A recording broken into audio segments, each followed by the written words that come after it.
it's Gabs. Welcome back to my channel. Today I'm going to be doing my July wrap up. But considering that it's the end of October, it's been 4 months since I've read these books. I don't remember anything about them. To be fair, at least I'm doing a wrap up because normally I do TBRs. And this is literally like the third wrap up I've ever done on my channel. Maybe the fourth, but like seriously. Also, it was so sunny before, it was nice. And then literally the second I put my camera down, set up so I could start filming, it started storming and sirens started going past. And I'm like, are you serious? Nothing was happening before, but the second I need to sit down and film, all hell breaks loose. I'm actually trying to stick to a 3 times a week upload schedule, but I had a really big assignment due last week and I didn't film anything, and then I couldn't be bothered filming anything. Then everyone was home. And this is the first time in about 6 months I have been home alone, because most of the time, because school has been online, everyone has been home, and this is the first day that my sister at school and everyone else is at work. So like I finally have time where I'm home alone to film and not have people bothering me. So I'm trying to film at least one video every day this week. Hopefully I'm gonna be back on track, and the cats are probably gonna be in the background bothering me because I think they're hungry but they're not eating the dry food that is there. Now we're gonna get into the books I read. So the first book that I read in July was Insurgent by Veronica Roth. Now this was a reread. I've read this book twice. I could not tell you what happens in this book. First time I read this book was in 2015, and obviously I just reread it, but I was listening to this on an audiobook that wasn't even the real audiobook. It was just someone else on YouTube reading it, and I was just listening to it in the background, and honestly I do not know what happened in this. Literally I have no idea. Tris in this book is so stupid. Like, what this, I know she's 16 and she's supposed to be stupid, but she is beyond stupid even for a 16-year-old. There's literally a passage in this book. Now, I was living for the romance in the first book, even though it's a little bit creepy. It's a little bit power dynamic-y. It doesn't really seem like an 18-year-old like much. It was kind of like a little bit weird, but like, you know, I was like, whatever, this is kind of like, you know, it's kind of cute, but not really. But anyway, and in this book, Tris is, oh my god, Tris is like, why do you hate your mum so much? Tris, we literally just explained that his mum abandoned him in an abusive household. I don't know if you're fucking stupid. I'm pretty sure that's a valid reason to hate someone. But this bitch is like, I don't get it. I don't get it. Okay, like maybe you should have died in this book. And honestly, the worst part is they try and tell us that Tris tested equal parts in her aptitude test for abnegation, dauntless, and erudite. Where the fuck is the erudite? This bitch dumb as shit. Also, I'm reading the end of this book, and this is really how you can tell this is the only 2 things I point out. There's one of the characters dies at the end. I can't even remember what her name is, but like right as she's dying, she's like saying something, and I'm like, is she coming out as not straight? And then she dies in the same breath. I'm like, what the fuck? I'm just like, I hope I'm not reading this right. It's like, oh, by the way, I'm gay. Oh, now I'm dead. Like in the same page. Like, what the fuck? That's all I remember about this book. Basically, I don't remember anything about this book. Was it good? No. I think I gave this book 4 stars the first time I read it, and honestly, maybe 2.5.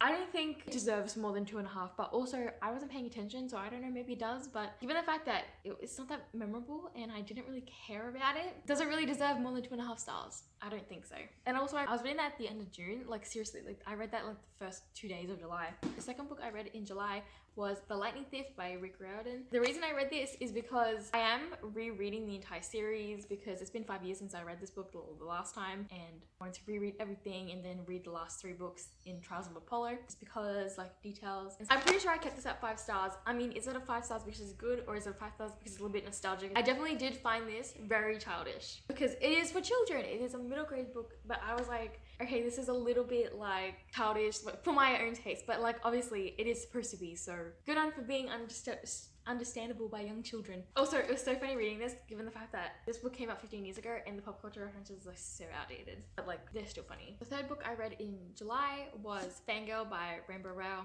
I started reading this book back in like March of 2014, and then I put it down at around the 70-ish page mark because I wanted to read Divergent because the movie was coming out, and I was like, oh yeah, I'll get around to it, I'll finish it. I accidentally DNF'd this book, and 6 years later, I finished it. I actually read this book in literally 4 days. Like I read it in 100-page segments, and it made me so happy to read it like that because it was like full on. Like I haven't read like that in ages. I mean, I haven't done it since. Also, I haven't read anything since. I don't know, I feel like I didn't like this book as much as everyone else did because obviously I'm reading it in 2020 and everyone else was reading it in 2014, 2015. So I was like, oh yeah, you know, it's like just, you know, general YA. You know, I'm trying to read the stuff on my shelves, and since a lot of the stuff is like, you know, just typical YA stuff from 2014, 2015, because that's when I bought the majority of my books. So, you know, I have a lot of YA stuff and I'm just trying to get through it because, I mean, I couldn't really go anywhere to get more books, so I kind of had to read from my own library this year. Also, it came out of my TBR jar, and I actually read something I put on my TBR jar. And also, I'm glad that I read it in 2020 because I feel like I enjoyed it more more than I would have if I read it in 2014, because obviously we're following Kath through her first year of university, and I started university this year, even though the structure is very different. Like even the university I go to is very different from other Australian universities. Very different structure, but I could relate to some of the elements in this, and I feel like if I'd read this in 2014 when I was just starting high school, like, I mean, same, but not quite. But also, I was considering DNFing this book when I was around 200 pages, because the first 2 nights I was reading this book, it made me so anxious to read. Like, I don't know why it was making me so anxious. And I was like, maybe I should stop reading this, but I was like, okay, I'm really enjoying this, but it's making me anxious. I'm like, why is it making me anxious? Is it because it's just talking about school? And I'm like, I'm in my winter holidays and I'm just thinking about school making me so stressed out. No, it was fine. I think I gave this 4 stars because I actually did enjoy it. Now I can't really remember what much happened. Also, I don't think, like, this is very weird to me that it was set in Nebraska and they were talking about farming and stuff. I'm just like, no, I'm city, I do not relate. But also, I don't know, I like the like fan fiction writing stuff. I'm always like, oh, I could write fan fiction. I mean, I've got like heaps of fan fictions that I have going, and I just don't write them because they all live in my head. That's why all the stories live, including the NaNoWriMos I never do. That's a thing. But I don't know, it was kind of interesting for that. But also the thing that annoyed me about this book is that she lives in a very Hispanic area, and there was constant talk of Latin food and Latin desserts and stuff like that, and it was making me really hungry, and I was reading this at like midnight, and I was just like, damn, I could go for some of that. And I'm like, we're in lockdown, I can't go to a different suburb and get that stuff. It was bothering me so much. I was like, I love that stuff, I want that, and I was like, no, I can't have any of it. So that was really annoying me. I know them snacks gonna be good and I couldn't have any. I did really enjoy this book. I mean, would I read it again? Probably not soon. Maybe in like a couple of years I would maybe consider reading it again, but otherwise, I mean, I'm not in a rush to read it again. And plus, I'm pretty sure the library would have a copy if I really wanted to read it again and I didn't own mine anymore. So I mean, I'm not like attached to it or anything, but after sitting on my shelves for 6.5 years, I finally read it. You know, that is an achievement. And then the last 2 books I actually read during the reading rush, when, you know, people were doing the reading rush. And the first book I read during the reading rush was Clap When You Land by Acevado. In the vlog that I haven't uploaded and I haven't edited, I actually unpacked this book. Like, this arrived in the mail on Monday and I was already reading it by Tuesday. I literally picked it up and I read it straight away. This was the first time I've read a book that was, you know, written in verse. I forgot the word for it then. Since I read Crank by Alan Hopkins in 2015. And I really appreciate that it was like this because it was really quick to get through and it was really enjoyable for that. But also, a bit of a language barrier with this book because even though I've been growing up listening to Spanish my whole life, I did not understand. I was reading this and I was like, Dad, what is this? What is word? How explain? Some parts of the book definitely went over my head just simply because I do not understand Spanish. I didn't enjoy this book as much as I was expecting to because I thought it would be more about like grief aspect and finding each other as sisters, and there was definitely that aspect of it. But the thing I did not like about this book was that every time Acevado was mentioned, I was like, ew, disgusting, please get me out of here. Like, I can't stand reading this. Like, every time he was on the page, I was physically repulsed. Definitely did not like it for that reason. Like, excuse me,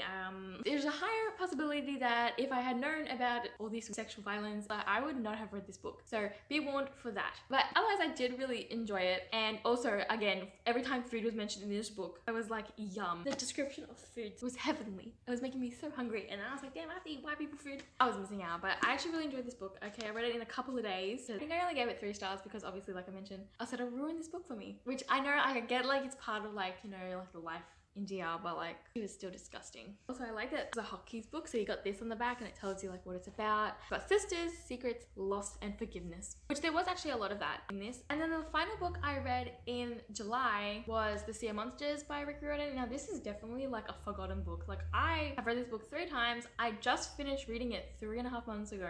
I already don't remember it anymore. It really suffers from second book syndrome. Obviously, I'm reading the whole series. That's why I had Titan's Curse in my TBR for this month, even though I haven't finished it yet. It's really weird to hear myself say that I put the Titan's Curse on my TBR this month when I'm referring to October, when it is January 10th and I still have 30 pages left of this book. Also, I painted my room and it's white and green now. I forgot like a lot of this book. Like, this book has a lot of great character moments. Like, this is how I know that the movie was crap. When I was reading this, I was like, damn, they didn't even give us any of these nice cute moments. Like, if the TV show does me dirty, I'm not watching season 3. What is that? If they fuck up all the nice person death moments in this book, it's not even worth worth meeting Nico D'Angelo. Simple as that. There's just so many cute moments, like especially when they're in, you know, the Atmosphere Monsters and they're going past the sirens and Annabeth is like, oh, I want to hear what they have to say. And Prince is like, I don't think that's a good idea, but then he lets her do it anyway. Like, damn, that is like the number one thing I remember from this book, and it was like such a good moment. And you know where their storyline goes like later in the series. Like, damn, this is a really nice moment. This is some good character development right here. Also, like all the moments with Clarice were like so good. I was like, I can't wait to see this in a television show. Like, it'd be so cool. Like, I really hope they do it right, and hopefully they will, because obviously they are gonna fuck up twice when we've been telling them for the last decade how not to. And also, as long as I think if you have all that as part of the creative team on the TV show, you can't fuck it up too much. I don't know, I'm really excited for this one specifically. Like, I feel like this would be like, as a TV show, this would be like chill season. There's lots of big events, but then there's lots of nice quiet character moments among all these big events, and like that is what I'm excited for. I probably kept this at a 5 stars as well because nostalgia. Maybe I lowered it to 4 stars because it's like maybe a little bit weaker than the rest of the series, but you know, still up high. Not really rating this on, you know, on its literary value, just basing it solely on, I read this when I was like 12. Those were all the books I read in July. If you want to see what I read in August, make sure you subscribe and stick around, and also like this video so I know you definitely do want to see what I read in August if I read anything. So cheats if you look at my Goodreads. But yeah, thank you for watching. Bye.